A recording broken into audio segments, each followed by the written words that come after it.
Well, hello everybody. We're going to show you how to put our new mat hold down system into a cube.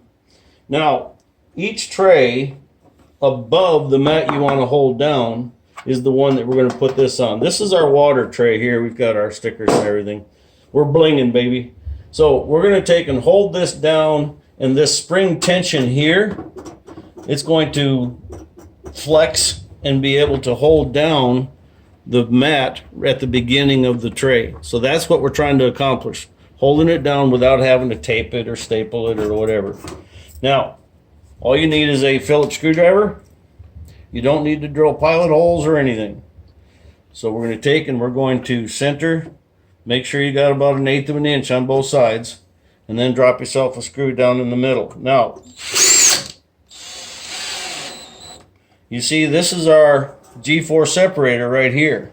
We're just going to butt that right up against the G4 separator. You see that? So let's go ahead and get all the rest of the screws in. I shifted a little bit so I can readjust just a little bit and then drop another screw in there.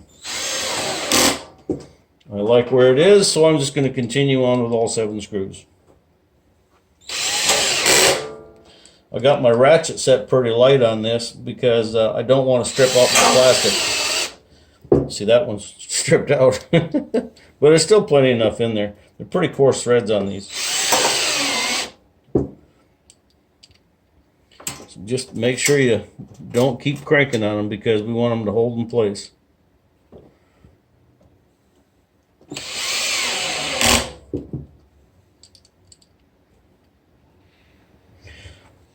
Once you got your plates installed, then we go to put it in the cube and hold whatever our favorite mat is down.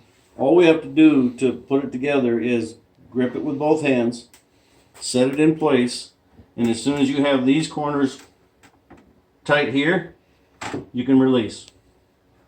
And we can set everything down in place. So it's ready to go.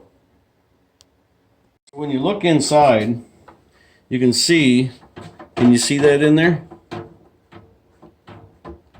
All right, so that's what we're trying to do. We're trying to hold that mat down all across the front. Now, if there's not enough pressure here, you can always just take this whole thing, give it a little torque, and see how it lifted up there? You can just give it a little bit more pressure that way. So it'll handle it, don't worry about it. But then you've got full spring tension on there, and it'll hold your mat down in place like what you want. So, very easy installation. Just caution, these are not dull.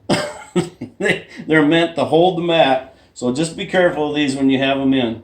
The best way to transport these when you're done with them is put them back together and nobody gets hurt. So, they're protected in there. So, get yourself some mat hold down systems. Get out there and get some of that shiny yellow metal.